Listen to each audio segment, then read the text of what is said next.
Hey, what's up? This is Scott Anderson of Finger 11, and you're listening to the Nothing Shocking podcast. Welcome to the night. You think you know Night Demon?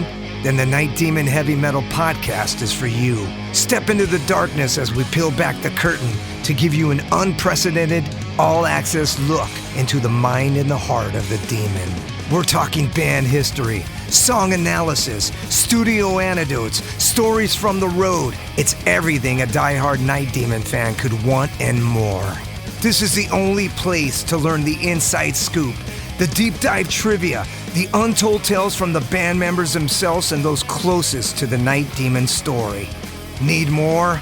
The Sacred Night Demon Crypt will be pried open to reveal demo recordings that have never before seen the light of day, all with in-depth commentary by the band and the people who were there for the writing and recording process.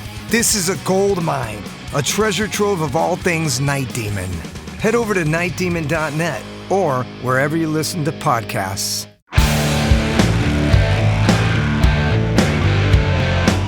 Want to know what's going on in the world of music? Then tune in to the Nothing Shocking Podcast, a non-genre based, all-ages friendly rock and roll program.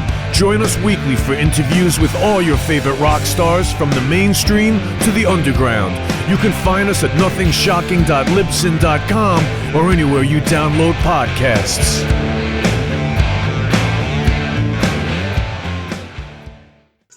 We're putting the band back together. The numbers all go to 11. I'm talking about bands that rock. Led Zeppelin. What about Sabbath? AC/DC. Motorhead. Does that mean it's louder? Is it any louder? Well, it's one louder, isn't it? We're not worthy. We're not worthy. Why don't you just make 10 louder and make 10 be the top number and make that a little louder? These go to 11. I get up off the ground and raise my head. Days like this, think I should be dead. One for Satan, two for me. Let's cheat the devil, it's fun, don't you agree? Welcome to the Nothing Shocking Podcast. I'm your co-host, Jeff Untied, and with me in Dog Bowl Studios is Coach Nez. You can find the Nothing Shocking Podcast on Libsyn or any podcatchers. Like our Facebook page or follow us on Twitter at NoShockPod. You can also find the Nothing Shocking Podcast on Rock Rage Radio every Tuesday night at 10 p.m. Central Time. Our sponsor is Ragged Records, located in downtown Rock Island, Illinois, soon to be coming back to downtown Davenport, Iowa in July.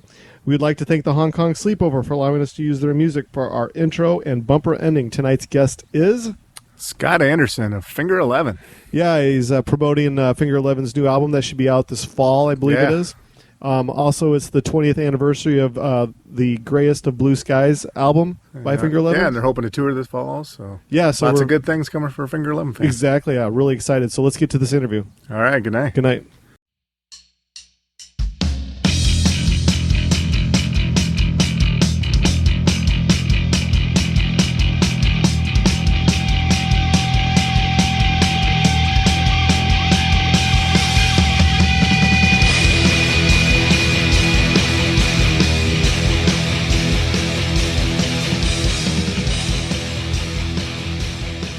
Hey, Scott, welcome to the Nothing Shocking Podcast. I'd like to introduce you my co-host, Jeff Untied. Scott, it's great to talk to you tonight. How's it going, man? It's nice to talk to you guys. Yeah, we're excited to have you on the show. So let's get right into this. We're starting to see the light at the end of the tunnel as far as COVID-19 restrictions go. How have you stayed busy during the COVID lockdown? Oh, I stayed so busy. It's so funny, just as a result of exquisite planning. My wife and I just had our first kid. So he's a awesome 9-month-old now. So that we had sort of figured out, okay, let's plan for a kid, and then then COVID hit. So I think everybody's like, one had nothing to do with the other, but that will keep you busy. I guess in any sort of, no matter what's going on, but that's what my life has been like. So there's a bit of a silver lining. I mean, I would be home washing plastic baby bottles, no matter what was happening in the outside world. So it's been a blessing to sort of, sit with the little guy and, have the time. You kind of got to find the small victories right now. So it's been great. Sorry, don't mind my little dog. Anyway, so I've been keeping busy. You know, it's been a real tough thing because the band has not been apart for this long, ever. And it feels so weird. We get together at least, a couple times a week, or we used to. So we're just starting to try to piece all that plan together again. Like, okay, how do we move forward? What's next? So, I've been busy, and it's been one big blur, and it's been tough, but also I've been very, very lucky. Oh, fantastic! Well, first of all, congratulations on the birth of the new baby. So let's get into we've been talking to your publicist the last few weeks, and I was notified that Finger 11 has a new album on the horizon. Can you talk a little bit more about the writing and recording process of this new album? Well, we are. I don't want to promise the fans that we have new music. We've we've done it so many times and we haven't released it. Now, it's true. There's a bunch of new music, but we have had. That's the problem with timelines, or it's the problem with not having specific deadlines, where we'll just keep tweaking and opening projects back up and talking about them. The good news is a lot of the stuff still sounds great to me. It's a mix of very heavy stuff, and it's been a challenge. There's more to write. So we are now just excited to try to figure out how to safely get together in a room, because writing through the pandemic has not been super fruitful for us. Every time we get together, things just happen much quicker and faster, and it's easier to argue. So, really, nowadays, music, our tastes have changed so much, but there's still a lot of respect, and it's just, you get into a room and then you try to let the best ideas win. So I'm looking forward to that. I'm excited because I feel like it's a winning situation, because we've got a lot of material that we haven't released yet, and it still sounds good to me. Very often you'll write something, you'd be like, oh, that's so good. And then you listen a few months later and go, oh, no, that was just a new idea. That's not very good. It needs more work. Absolutely. I guess as far as genre goes, and Finger 11 has always kind of been a mystery to me as far as a person that listens and is a fan. Yeah, but I hear you. How do you classify? And I hate and I'm not a big one on genre classification, but for you, the lead singer, how would you classify Finger 11? Because you guys are very heavy, but you've also been very radio friendly. So how does it work as far as a sound goes for the band? How would you deem yourselves as? That's a great question. And it's tough, because the mission statement for Finger 11 was always okay, well, whatever we all agree on it sounds good at the time, But of course, we kind of came up with. We were completely inspired by Faith No More and Tool, and early on, we all agreed on Our Lady Peace and Tragically Hip and Red Hot Chili Peppers. We had all these awesome 90s bands. So we took things very seriously, but there wasn't a rule where we said, okay, well, we can't be mellow, or we can't, whatever. If everybody thinks that idea is good, then let's go for it. So that breaks a lot of rules. If you're a metal band or a punk band, you're not allowed to do that. Mm-hmm. So we did, you look at most of the records and they're predominantly heavy. But we also came up during the new metal era, and that was that was kind of our label for a long time. And it's well, we never really got into the rap rock thing. And as a new metal band, we're extremely disappointing, because there's really not that much going on, as far as that sound, or at least we didn't want to. That wasn't something we were interested with. We weren't interested in sticking with that, or much less, actively pursuing that. But it's sort of, if somebody asked me, I was like, it's rock music. It's Finger 11 is rock music. I mean, I think we like to swing for the fences, and that sometimes puts us on the radio. You know, like we try to make big music. That's totally true. We don't always succeed, but I always just, I'm envious of, you know, like, I don't know, if you look at a band like, I don't know, one of my favorite bands, if you look at Genesis, maybe their singles aren't my favorite, but they did whatever they wanted their entire career. They do a 23-minute song, and then they'll call it to take over and like kick the shit out the radio with like a 3-minute ballad, you know? Yeah. I don't know if I like both equally, but I do like it. So it's hard. I put us under the umbrella of rock, and I don't know how. I'm not sure, and I kind of like that, because we've got to finish up a record, and I'm not sure what it's going to sound like. I think it's going to be heavy, and nowadays I try to be as optimistic as I can without being like a weirdo cheerleader. But also trying to, like, you know, this is some real horse shit, but like you have to try to stay true to the song, or what, you know, try to carve out what the song is given to you, you know? So yeah. That's the thing. The guys will write a bunch of music, and then I get to kind of respond to it. And it's a really nice way for us to write. Sometimes the guys will have Rick or James will come up with a fully formed idea, or even Sean nowadays. So everybody gets to write, and if it's a good idea, then it goes on the record. So it's anybody's guess what the next thing sounds like.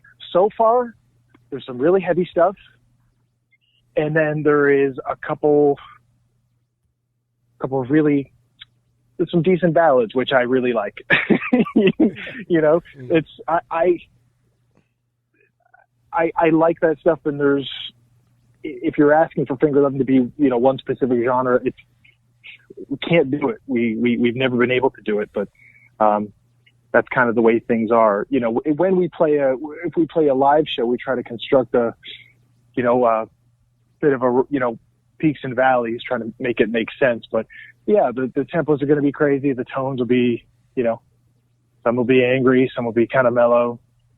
So it's, we'll have to see, you know, how the second half of the record shapes up, but we're just basically texting each other now, just saying how excited we are, you know, as a result of a conversation we had today, just how excited we are to get back together. And, like, you know, it's, who knows, you know, but we're all looking kind of for that creative gold star where it's like, hey, we did something, we pulled something, you know, we made something out of nothing again. I remember what it's, you know, I feel like I'm 16 again, you know, so we're kind of, we're looking forward to that feeling, and that's hopefully sooner rather than later. Yeah, you know, it's funny that you say that you say, hey, Finger 11 is just a rock and roll band. A few years ago, we had Tony Dolan, Demolition Man of Venom, on the podcast, and he said to us, and it's so funny that he was like, hey, we are a rock and roll band. Like, but you are the most blackest metal band of all time. You created black metal. He's like, we are a rock and roll band. And we're like, how does this happen? How is this being said right now? But it's so refreshing for bands just to say, hey, we're just a heavy rock and roll band. And that's what it is, you know, instead of all these sub-genre categories of everything. Well, you know, I don't think it's a double-edged sword, because, you know, the fact that you're categorizing something is maybe you've broken through to like a wider audience. So then, you know, like they got to put you somewhere, you know, so then you become this band or that band. And it's frustrating, because then you sort of feel boxed in, and then maybe your next project, and maybe you've got this like strange pressure of, you know, maybe trying to like be something that you, or make something that you don't want to make, or maybe a track that sounds good. You know, you go, oh, well, we simply can't do this. We've never done that. You know, it's always like, no. Do we all agree that this is cool? Okay, cool. You know, maybe you look back and go, oh, well, you know, I feel differently about it, but you can only judge, you know, how you feel at the time. And then you just gotta get out of the fucking studio. Jeff, take the next one. Yeah. You just gotta leave it, man. I mean, that's what, you know, the deadlines are important. And if this year has taught me anything, it's like, oh, you do. We've kept the new ideas intact, and we've had the objectivity of time on our side. But it's my least favorite thing to overanalyze. Like a 4-minute song. Oh, so true. Well, minus a couple of drum changes, you guys have had the same 4 core members since high school, really, right? What's your secret recipe for staying together as a band? I think the secret recipe was, and still is, well, like Sean and I are brothers. We're not getting rid of each other. And then, it goes back as early as James and I were maybe 14 or 15 when we met each other, and we were kind of arch rivals back in middle school. But then I found out he could play guitar, and I really wanted to play drums, and so then I invited him to like jam. And then when I went to high school, I found Rick, and we just sort of added him to the mix. And then we were just like, okay, yeah, we're a band, We're the objective was to like stay as a band as long as we could. And it there was that sort of that cockiness, that arrogance that comes with youth, where it's like, yeah, we are so good. We're just going to keep doing this. This is what we're meant to do. Yeah. And, like I had a gas station job, and I had applied to like college for like engineering, which is funny when, you find out how much patience I have for the studio nowadays. Like, I do not have what it takes to be an engineer, to be an audio engineer. You're like a babysitter, and you're sitting in the studio for, forever, for as long as it takes. I mean, it's way too, it's not for me. But, the objective was it wasn't like, okay, here's our roadmap, we're going to get rich. It was like, here's what we do, stay together forever, because this is awesome. Yeah. And then all of a sudden we had, radio contest had sort of taken notice of our demo, and then we ended up winning this radio contest. And with that, with whatever we won came like a really modest recording contract. And I haven't had a real job since. And I was still in high school. Yeah. So that was like, I don't know, like at least 30 years ago. Yeah, that's awesome. No. Yeah, maybe 25 years ago, something like that.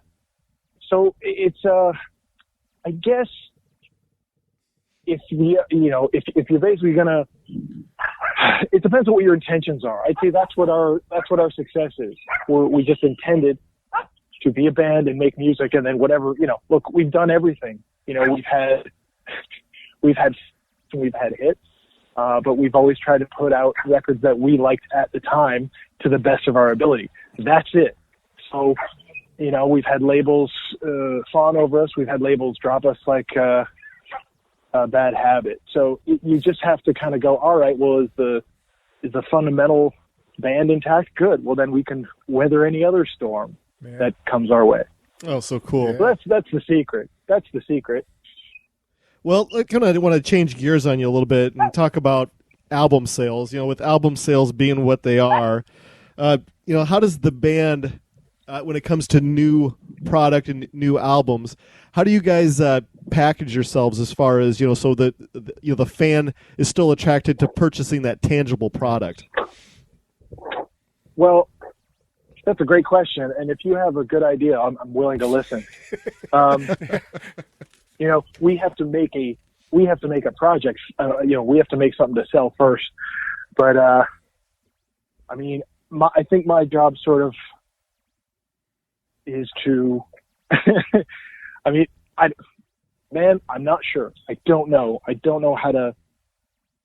I don't know how to move forward in that way. As a music fan, I really like Spotify, but I know it's just not great for artists. Yeah. But go ahead. Sorry for interrupting you. No. And, as far as like the band's plan is to once we finish a record, we just want to go and see people. And then if we can sort of like tour and make a living that way, then everybody wins. But I don't know exactly. That's not exactly your question.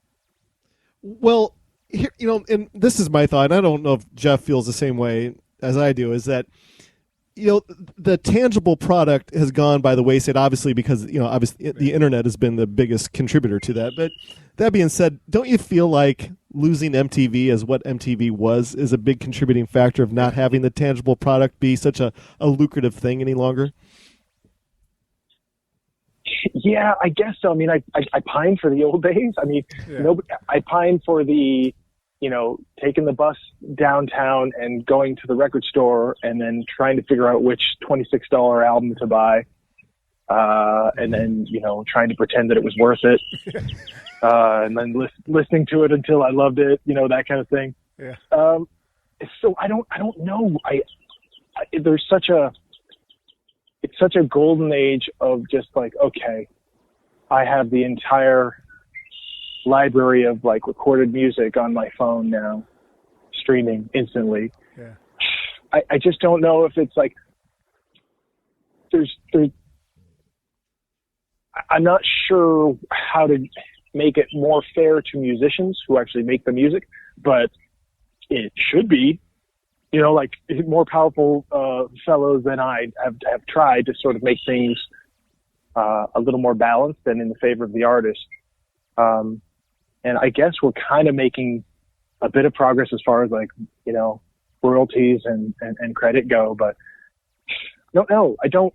It's tough because all I know how to do is make, if I'm a happy guy, if I just want to write some songs and then put a microphone in front of me and fucking sing them. That's, as simple as possible is kind of, so like, you're not really talking to like a master business guy.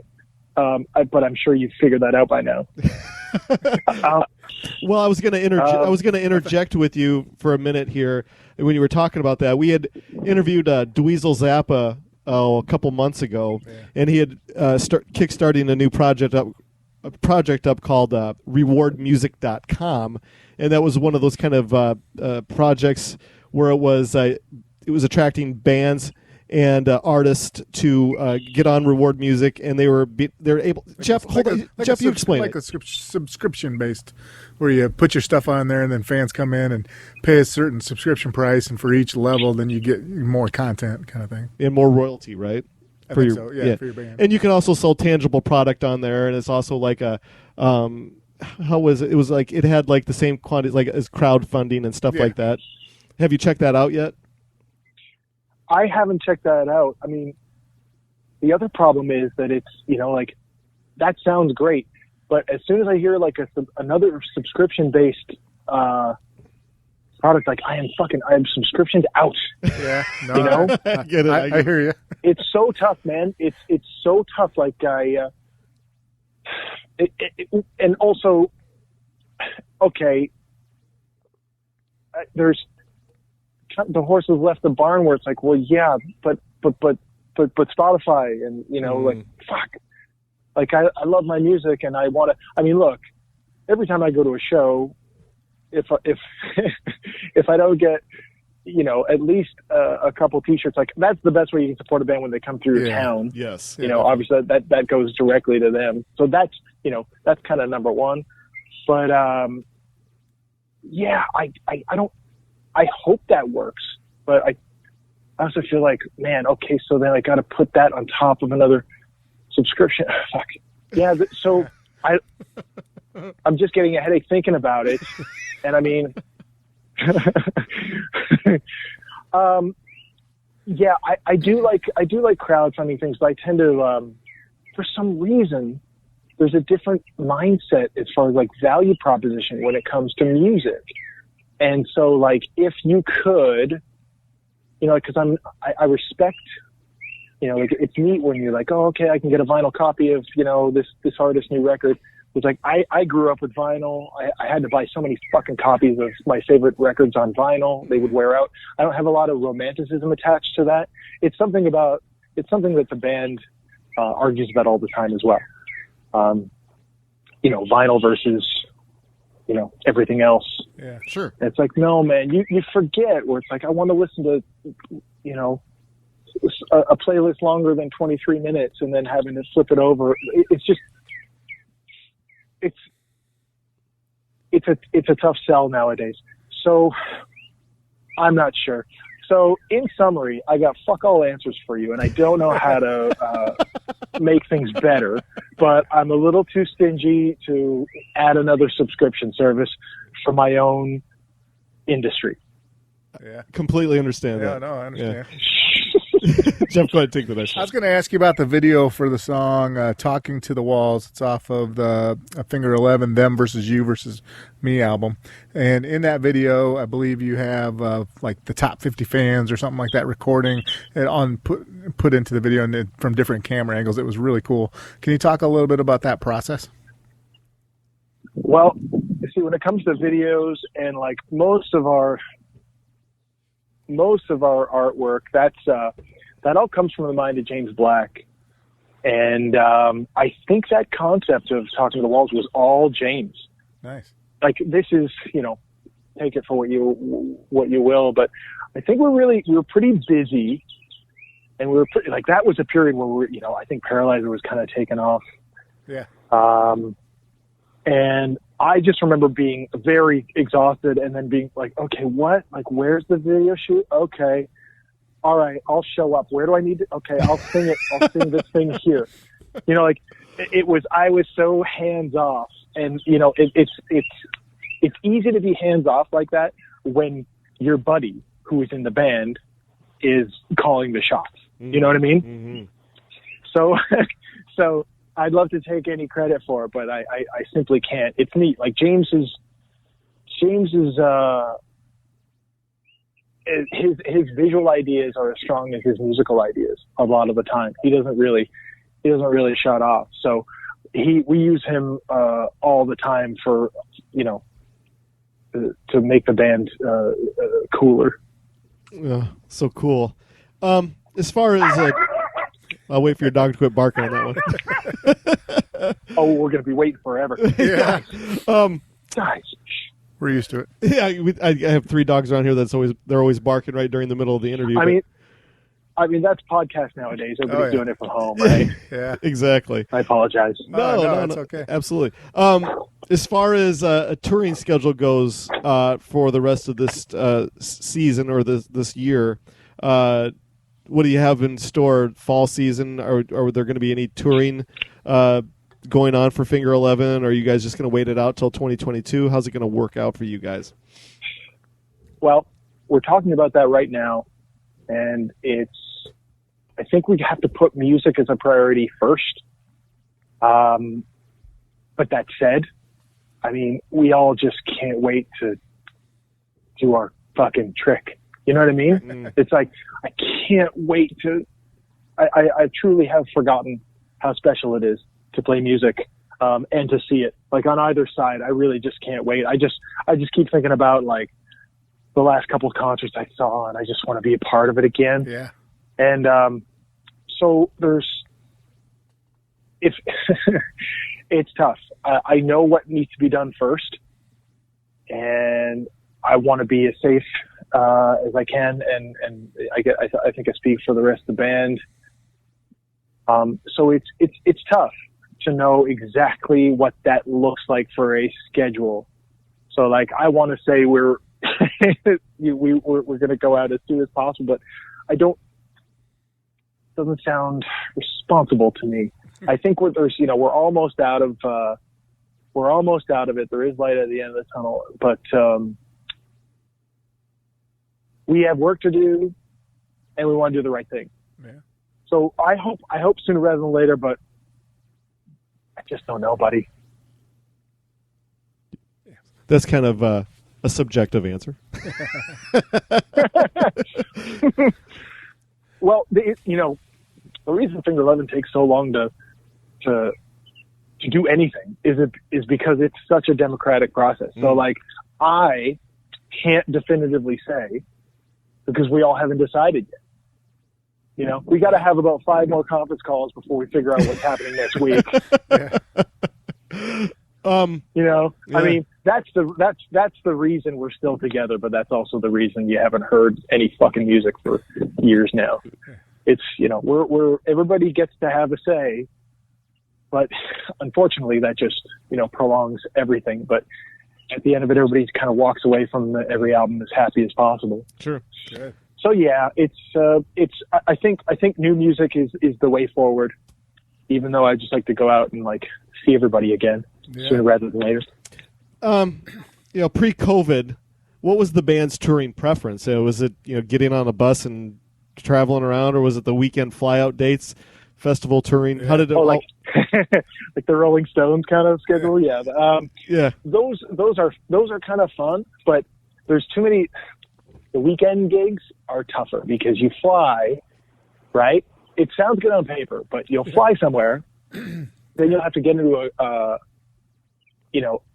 an 8-passenger, or you get into a van to drive a couple hours to a hotel, and then by the time you do that, like the bars aren't open, so then you're hungry, so it's much cooler to just hop into a bus, and then the fun never stops. Yeah. So, but it's a younger man's game too, because we all have families, and we'd rather not be apart from for like an extended period of time. So, a healthy mix is probably the right answer. Like a good 2-3 month tour on a bus. Oh, dude, give me that all day. I can't wait for my clothes to smell like diesel fuel again. Like, you know what I mean? Like, I just want that. I just want that back. And that seems like that's like the lost art these days to touring. There's so many weekend warrior dates that you just don't see the bands getting on the bus anymore and doing it the old-fashioned way. Yeah. Well, it's because it's so expensive. It is prohibitively expensive. And, you don't have labels doling out like all the cash in the world to kind of float it. So that's probably why. We came up in a system where, well, I'm talking like a fucking hockey player, but we basically were, we had labels that would, they gave us like all kinds of tour support, and we were able to tour for months and months. And it was only after, I think it took like 3 records for us to actually have like, what they would call a hit, so like that doesn't happen anymore. No label waits for 3 records. Like that's crazy. Yeah. So it's, again, like it's such a music is it's not how it used to be, but we, I think, are trying to keep it as close to how it used to be, musically, even just like between band members, we can still disagree on stuff, like when we were making Them Versus You Versus Me, there was, the guys were getting really, really into Mars Volta, and I was getting really, really into the Smiths and Morrissey. And it was like, okay, these worlds can meet. This is fucked up, but yeah, all right. Okay. And then we were at that time, I think there was a new Clutch album out. We were like, yeah, there it is. We can all agree on this. Jeff, go ahead. That's the way it's always been. Yeah. So you guys got the album we were talking earlier, Them Versus You Versus Me, is coming up on its 15th anniversary next year. Do you have any plans for any kind of special release for that, or tour behind it? Or I hope we can make a special tour out of that. And I wonder what we have in the archives. I'm not sure we left a whole lot on the cutting room floor. I mean, I guess we do have a bunch of like Paralyzer demos. We certainly have those. The beginning of that song changed quite a bit. You know what? We have plenty. We have so much. So I wonder, it would be cool to kind of celebrate that. I can't believe it's been 15 years now. But I have fond memories of that record. It was relatively easy to make. It was in Chicago, and you know what? It was in Johnny K's studio, and he's just got this big open loft. And one of the best things about it is there's this big round table. It looks like this big, like the world's largest spool of cable was, I mean, that very well could have been what it was. But basically at the end of every day, we would get together and like, you know, there was kind of nowhere to sequester yourself away from everybody else. And that was important, right? However the day went, you got, you know, you sat down at the table and whatever, shot the shit, ate dinner, whatever it was. And you know, you didn't go back to a hotel. We kind of stayed in the studio. And that felt like there was just more unity, and then more fun. And just this, and then once, you know, when the day ended, it was time for fun. And then, you know, the next day we'd sort of get back to it without too much drama. Honestly, it was a good time. So I'm anxious to revisit some of them. You know, some of the songs we haven't played in quite a while. Like, you know, we've shuffled the set list around a little bit, but nowadays we try to put together like, all right, here's the fucking songs you guys know, just in case you forgot about us. You know. This year is the 20th anniversary of the Greyest of Blue Skies album. What has been done, you know, or what will be done to celebrate the 20th anniversary? I mean, that's, you know, pretty awesome stuff there. With fall on the horizon, and you're kind of still up in the air about whether you guys are going to do as far as touring goes. But have you guys thought any processes of celebrating the 20th anniversary of that album? Well, we have. We put some really cool, like, they're not exactly acoustic versions, but they're alternate, you know, less loud versions of a lot of the songs. We've been sitting on those for a little while, and we're looking to release those, but they sound good, and it was fun to kind of like, you know, sing those songs again. But, you know, this past year and a half has kind of like scuttled our plans a little bit. So I don't know, you know, I got to celebrate with more than just me and my dogs in my backyard. I mean, we got to get the party started here. Yeah. So I don't know exactly when we can hang out and celebrate Greyest of Blue Skies, but people are people like the first two records. I think they're kind of heavy. They're a little, they're colder sounding. They go for like perfection. Like I understand when I listen back to those, to me, it's missing a few sort of like key sort of dirty rock and roll elements, but that's not what we were going for. Yeah. We were going for, you know, a real, you know, pristine, perfect record. I don't know if we had the ability to execute. I mean, we were young kids, and then, you know, the producer Arnold Landy was trying to teach us as fast as he could how to be better. And I don't think we were willing to listen half the time, because we're stubborn little kids. But we did, you know, it made for some good energy, some good, you know, you channeled that energy into the songs. I think you can hear some frustration and some real emotion in those records. So like, you know, I sing them with fondness now, trying to remember what it was like to be an angsty, you know, 20 something.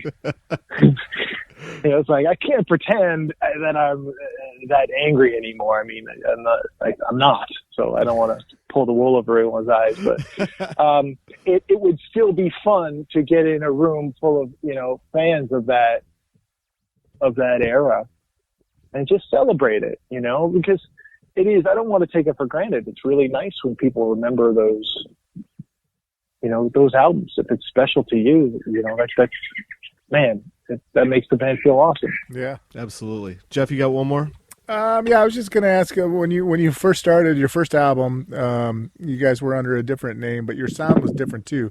Can you compare a little bit of the sound in your first album compared to what Finger 11 became? So our high school band, of course, was the Rainbow Butt Monkeys, the greatest name in rock and roll history.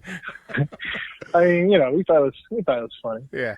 But that was the name that we won the rock contest under. We got signed to a Canadian label, and we toured the country, and we had a hit single, and it's a good, you know, like the wheels were turning. We're like, whoa, we're we're a high school band. Hold on, these are the first 12 songs we ever wrote. Okay, all right, cool, man. And our tastes have changed so much, but it was a pretty heavy record. But there's, you can hear sort of the elements of funk, and it's pretty neat. But we basically decided to kind of go, all right, we have different influences now. We're different people. We're out of high school. We need to acknowledge we're doing, the next album is going to be something quite different. And so we changed the Finger 11, and that was, the label, because everybody thinks the label forced change, and it's the direct opposite, which is not the industry story you hear. You always hear the industry telling you how to be. And we were like, no. We have written shit that is so cool. You don't get it. We have to cop to you that, this is a different project altogether. And, as a result, the first Finger 11 record, Tip, it's pretty dark, kind of a noisy, again, it's a serious record. And I think that's kind of what's missing. There's a spirit that the Bump Monkeys had. I think we kind of overcorrected. And I think in latter day Finger 11 stuff, we're a little looser, even if you come to see the show live, where you can tell that we still enjoy playing. We still like each other, there's a joy in being on the stage and connecting with people. And there's more of a rock and roll spirit. We don't have anything to prove anymore. We just, we're a band, and that's all we need to be. Yeah. So that insecurity of youth is gone. But, if I were to change those first few records, I would sort of infuse a little more fun into it. That was a very quick era, but it was a little too successful, and we grew a little too fast. But it was, the people, we'll tour, and people will have Bump Monkey CDs for me to sign. Some I think out of irony, and then some because they actually like the record, and it's either way, I'm cool. Yeah. Oh, so cool. All right, I got one last question for you, and this is not a rock and roll question. This is not a Finger 11 question at all. This is a Canadian sports question. Are you cool with that? Oh, fuck. Okay. All right, so what do you got? 100 years ago when I was doing my undergrad, I had a bunch of Canadians that came down to the same university I was going to. We'd sit and talk about the CFL. And every Canadian that I talked to that I was an undergrad with, they just totally tore the CFL apart and said how much of a joke it was, and it's not real, blah blah blah. There's only 8 teams in it. How can you be a champion of 8 teams and blah blah blah blah blah? But I said Rocket Ishmael played in the CFL. Who cares? This junk league. We watch the NFL. What's your take on the CFL? Well, unfortunately, I am an NFL guy. I hardly have any allegiance. I guess it would be the Packers. And my wife used to date a guy in the CFL, so I actively avoid it. Yeah. And that's your best answer. Hey, look, I'm happy that I had an answer. You kidding me? I don't know a lot about sports, buddy. I don't know. Yeah. All right. Well, we'll let you off the hook on that one. So, before we let you go for the evening, do you have anything that you would like to plug or promote that we did not cover tonight? I don't think so. Look for, Greyest of Blue Skies new stuff, kind of reimagined acoustic versions of existing things. We have a few things we've been holding on to, so check our Instagram and for any updates, and hopefully you'll hear from us sooner rather than later. And thank you for remembering who we are. Absolutely. Thank you. So hey, before we let you go, we're about 3 weeks, but three and a half weeks behind. So probably mid-June, toward the end of June, we'll have this episode up and available. We'll get it to your PR people, and I'll also send it to you too. Does that sound good? Wicked. All right, man. Thanks, man. Yeah, thank you so much. Thanks, we look forward Absolutely. to whatever you have in the future. Thank you, man. All right, man. Take care. Okay. Bye-bye. We'll see you. Bye. Bye.